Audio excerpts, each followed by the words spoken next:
Mi si è rotta la console, ragazzi. Nintendo Switch Lite, ok, precedentemente già riparata, è una di quelle cose che ho acquistato a suo tempo, aveva problemi di schermo blu, l'ho riparata, ma chiaramente cosa succede? Quando si vanno a riparare fisicamente, ok, sulla scheda, problemi di questo tipo possono sempre ripresentarsi. Infatti, la console, di nuovo, schermo blu, poverina.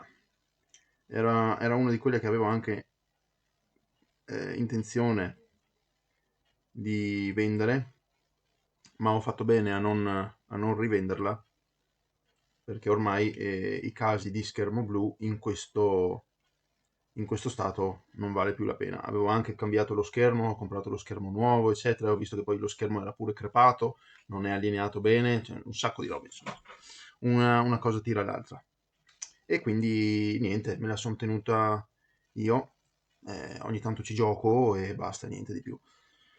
Però un po' per la sua fragilità ha ripresentato il problema e niente, si può ripristinare sì, senza nessun problema, tutte le volte che si vuole. Ovviamente però la scheda a quel punto è sempre sottoposta eh, a lavorazioni continue e poi magari non è il massimo, insomma, la cosa, quindi sempre meglio tenerle per sé queste cose qua, insomma, perché chiaramente non sono affidabili. Questa sarà tipo 2 mesi che ce l'ho, non è tantissimo, quindi come vedete non è affidabile.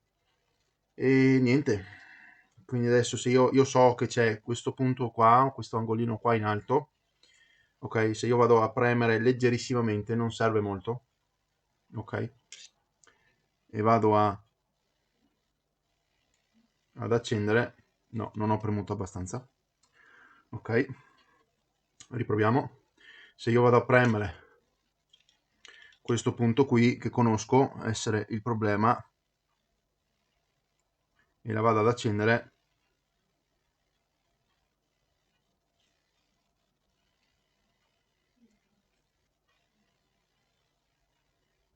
è troppo scarica in questo caso, però vedete che non fa più lo schermo blu.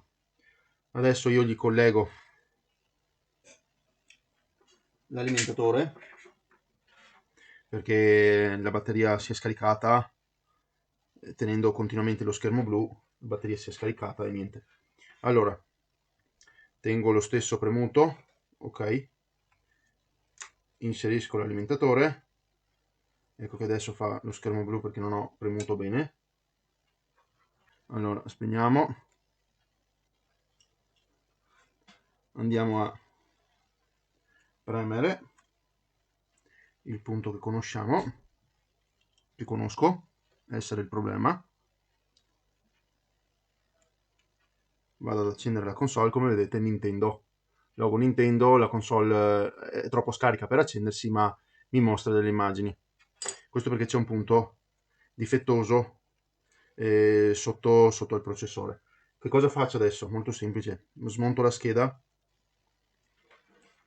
smonterò la scheda e andrò a fare un reflow al processore, perché in questo caso avevo già fatto il lavoro, quindi è già con lo stagno senza piombo, quindi a temperatura di fusione più bassa, circa 180-190 gradi, quindi non è più un lavoro così estremo ormai. E niente, andiamo a fare il lavoro allora. Smontiamo tutto quanto la console, tiriamo fuori la scheda e procediamo, così vi faccio vedere come io tratto queste console qua.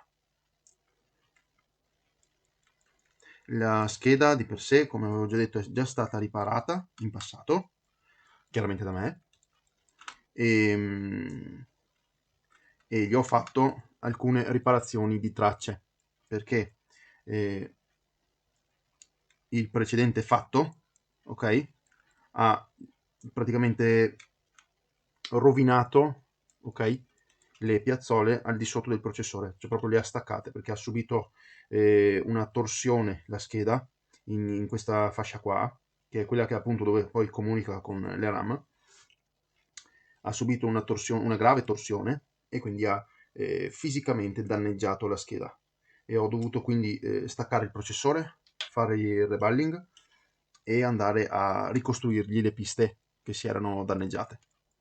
Quindi adesso, vista comunque la sua fragilità, il problema rimarrà sempre. Spero che questa volta durerà un pochino di più, magari ci starò un pochino più attento, perché basta solo anche andare a che ne so, semplicemente appoggiate la console. Se non l'avessi appoggiata, magari l'ho appoggiata così, no? Ok, da tipo da 2 centimetri, l'ho fatta cadere così, ok? Già questo è un problema. Magari questo è quello che ha favorito di nuovo alla rottura della console.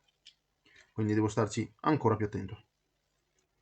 Ed è per questo che d'ora in avanti anche direi le console che si presentano con lo schermo blu, che hanno problemi fisici alla scheda, le eviterò di rivendere. Cioè le sistemo, sì, magari le sistemo per vedere se funziona, se ci sono pezzi di ricambio possibili disponibili, eccetera, e poi basta. Niente, non le rivendo perché non sono affidabili. Non mi va di stare lì a lavorare tipo ogni mese, ok, su console che ho già lavorato, e quindi fare anche spendere le persone che mi comprano questa cosa qua, perché ogni mese si rompe e devono mandarla in riparazione. Non è una cosa normale, insomma. Quindi ecco, eviterò.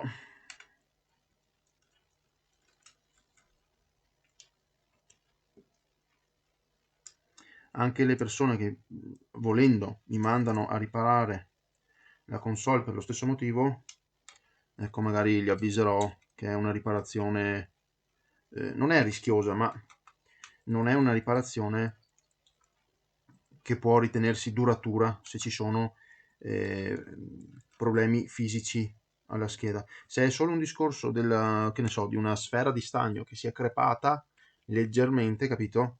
Allora basta un semplice reballing, ma la scheda in sé è perfetta, lì non c'è nessunissimo problema.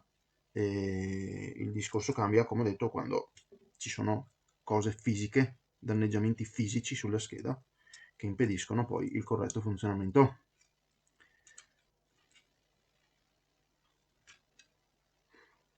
Ok, adesso che abbiamo la scheda fuori, eccola qua, andiamo a prendere la nostra piastra di preriscaldamento.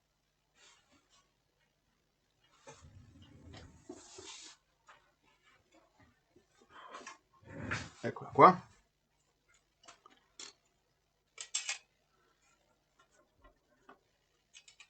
Questo è troppo riflettente, non mi piace, come anche la piastra purtroppo. Non ci posso fare nulla se l'hanno fatta completamente in metallo. Allora li vado a mettere sotto questo qui, così rimane più alto e non traballa. Molto bene. Attacchiamo la corrente.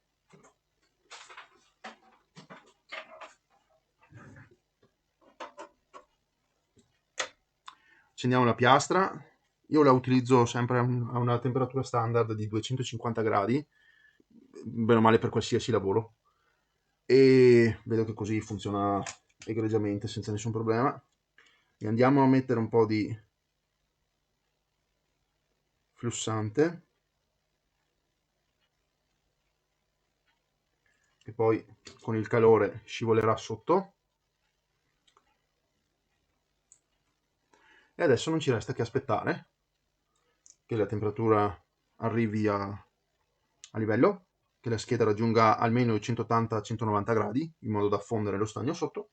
E niente, andiamo a dargli un colpettino con la pinzetta, diamo proprio un colpetto, vediamo che si deve muovere il chip, il processore, e niente, a quel punto abbiamo fatto il reflow e si spera che abbia ripristinato la connessione che si è attualmente interrotta.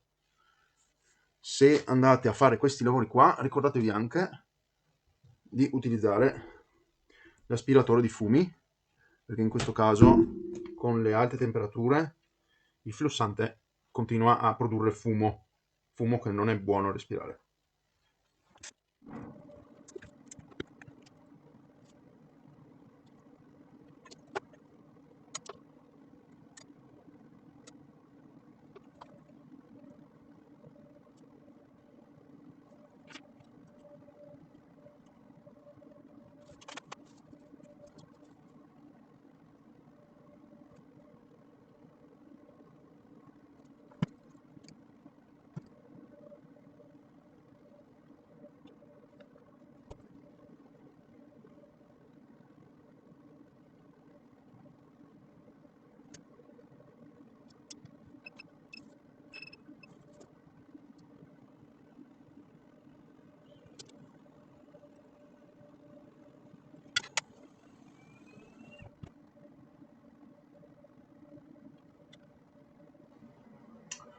Ok, allora il processo ormai è finito, gli ho dato una toccatina, il chip si è mosso. Fare reballing a questi processori è, come a tutte le cose, è molto più conveniente. Bastano temperature minori, i chip soffrono di meno il calore e tante altre cose. È una cosa fantastica lo stagno al piombo, non capisco perché su alcune cose dovrebbero continuare ad usarlo, tipo queste qua, i BGA, dovrebbero continuare ad usarlo, almeno solo lì. Però vabbè, allora, andiamo a rimontare allora mentre si sta comunque raffreddando ancora un pochino. Non è ancora del tutto fredda, ma va bene lo stesso, è toccabile insomma. E nel caso dopo gli do una lavata con l'alcol isopropilico dal flussante che ho usato per lavorare. Ma intanto voglio vedere, tanto è la mia console, non è un problema anche se rimane con il flussante dentro, non è corrosivo, è uno di quei flussanti no clean che quindi non devono essere necessariamente puliti, possono rimanere lì sulla scheda e non creano disturbi o problemi. Allora,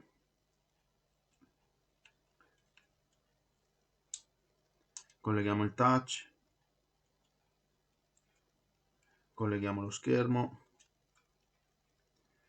colleghiamo la batteria, lo stretto indispensabile insomma per farlo funzionare, l'ultimo cavetto qui,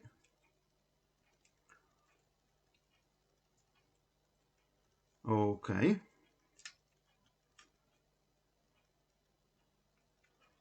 molto bene, e adesso vediamo cosa succede.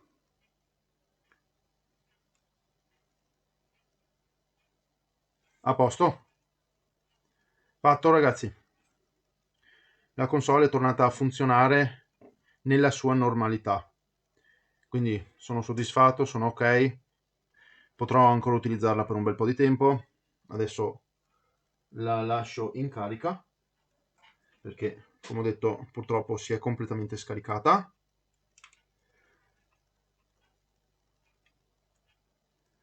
E niente, ecco, questo in sostanza è come lavoro io per quanto riguarda gli schermi blu.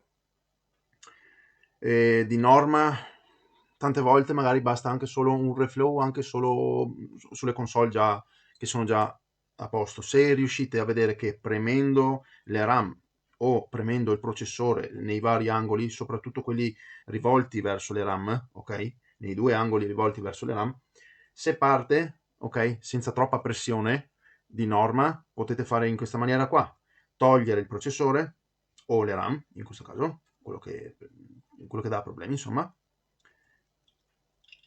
Ecco qua. E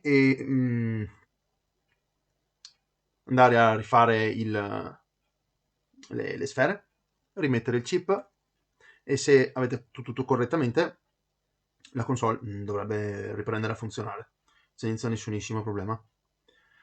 Altrimenti, se poi quando andate a staccare processore e o RAM vedete che ci sono delle piste che mancano, che si sono tagliate via, che si sono distrutte via, ecco, lì poi è un bel problema perché bisogna andare a ricostruire e andare a essere meticolosi nel fare il lavoro. Poi a questo punto però può capitare che ritorni il problema perché la scheda in sé è stata fisicamente danneggiata.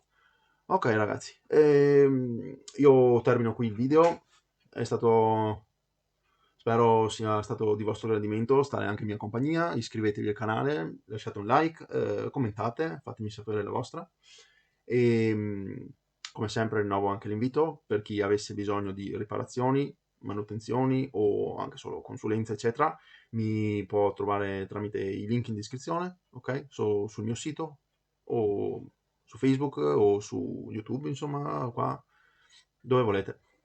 Ciao ragazzi, alla prossima.